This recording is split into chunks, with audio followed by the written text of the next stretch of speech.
Have you ever been in a situation where someone said something so cutting, so disrespectful, that you were left speechless? Maybe it was a sarcastic comment from a coworker, a condescending remark from a family member, or someone publicly trying to embarrass you.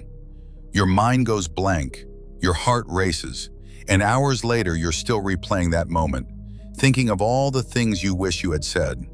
Well, what if I told you that the ancient Stoics, people who faced emperors, assassins, and the chaos of Rome, had already figured out the perfect responses?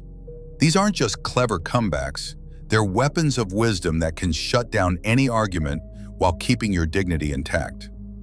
Today I'm going to share 5 powerful Stoic responses that will change the way you handle difficult people forever. And trust me, by the end of this video, you'll never be caught off guard again. Let's start with something that happens to all of us. Someone insults you. Maybe they attack your appearance, your intelligence, or your choices. The natural reaction is to fire back, to defend yourself, to prove them wrong. But here's what Marcus Aurelius, the philosopher emperor of Rome, would tell you. He said that when someone insults you, they're really revealing their own character, not yours. Think about it. If someone calls you stupid, does that actually make you stupid? Of course not.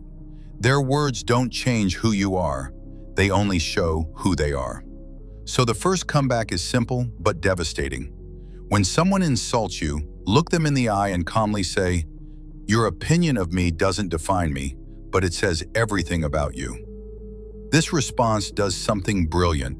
It flips the situation. You're not defending yourself because you don't need to. Instead, you're holding up a mirror and making them face their own negativity. The Stoics understood that the person who loses their composure first loses the argument. By staying calm and collected, you prove that their words have no power over you. And that drives people crazy in the best way possible. Now let's talk about the second comeback. And this one is perfect for dealing with people who love to criticize everything you do. You know the type. No matter what you accomplish, they find something wrong with it. You get a promotion, and they say you got lucky. You start a business, and they say it won't last. You make a healthy change, and they mock you for it. Epictetus, a Stoic philosopher who was once a slave, taught that we can't control what others think or say about us. We can only control our response. He believed that people who constantly criticize others are actually revealing their own insecurities. So when someone tries to tear you down, here's what you say. "I appreciate your concern, but I'm not living my life for your approval." This comeback is powerful because it's not aggressive. You're not attacking them. You're simply making it clear that their opinion doesn't matter to you. You're drawing a boundary without being rude. And the beauty of this response is that it leaves them with nothing to say. What can they possibly come back with? If they keep pushing, they just look desperate. You've already won by refusing to engage in their negativity. The third comeback deals with those moments when someone tries to provoke you. They're testing you, trying to get a reaction, hoping you'll explode so they can either enjoy the drama or make you look bad. Maybe it's a passive-aggressive comment at a family gathering. Maybe it's someone at work trying to push your buttons. The Stoics face this all the time. Seneca, one of the greatest Stoic minds, was constantly surrounded by political enemies who wanted to see him fall. And here's what he learned. The person who controls their emotions controls the situation. When someone is trying to provoke you, they want you to react. They want you angry, defensive, emotional. But what happens when you don't give them that satisfaction? When someone says something designed to upset you, pause, smile slightly and say, "I'm not going to give you the reaction you're looking for." This is a knockout punch disguised as kindness. You're calling out their manipulation without losing your cool. You're showing them that you see exactly what they're doing, and you're choosing not to play their game. The Stoics believe that true strength isn't about dominating others. It's about mastering yourself. And when you can stay calm in the face of provocation, you become untouchable. Let's move to the fourth comeback.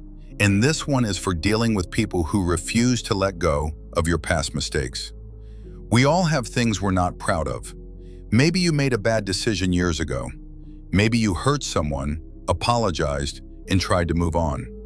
But there's always that one person who keeps bringing it up. They use your past as a weapon, constantly reminding you of who you used to be instead of seeing who you've become. Marcus Aurelius wrote in his Meditations that every day is a chance to start fresh, to be better than we were yesterday. He believed that holding on to the past, whether your own or someone else's, is like carrying a weight that serves no purpose. So when someone tries to define you by your mistakes, here's what you tell them. I'm not the same person I was back then, and I don't need you to remind me of who I'm no longer trying to be. This response is powerful because it shows growth and self-awareness. You're not denying your past, you're acknowledging it and showing that you've moved beyond it.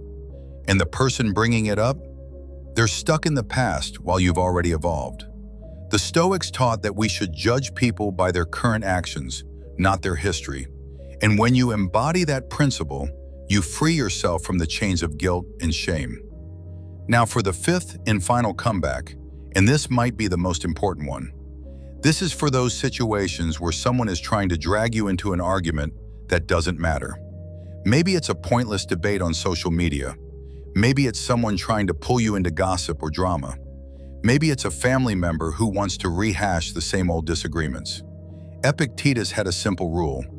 Don't waste your time on things that don't align with your values or goals. He said that every time you engage with negativity, you're giving away a piece of your peace. And peace, he believed, is the most valuable thing you have. So when someone tries to pull you into something meaningless, you look at them and say, I'm choosing not to engage with this because my energy is too valuable to waste. This comeback doesn't just shut down the conversation. It establishes you as someone who has standards, someone who doesn't get pulled into every little conflict. The Stoics understood that silence and refusal to engage can be more powerful than any argument. When you stop fighting battles that don't matter, you save your strength for the ones that do. So there you have it, 5 smart comebacks rooted in ancient Stoic wisdom. These aren't just clever lines to make you sound smart. They're principles that can genuinely change how you move through the world. The next time someone tries to insult you, criticize you, provoke you, bring up your past, or drag you into drama, you'll know exactly what to say. But more importantly, you'll know how to feel. Calm, confident, and in control. Because that's what Stoicism is really about. It's not about winning arguments, it's about winning at life by refusing to let other people's negativity define you. Now I want to hear from you. Which one of these comebacks resonated with you the most? Have you ever used Stoic wisdom to handle a difficult situation? Drop a comment below and share your story. And if you found this helpful, share this video with someone who needs to hear it. Let's spread this wisdom together. Remember, the person who stays calm, who refuses to react, who chooses peace over conflict, that person always wins in the end. Stay strong, stay wise, and stay stoic.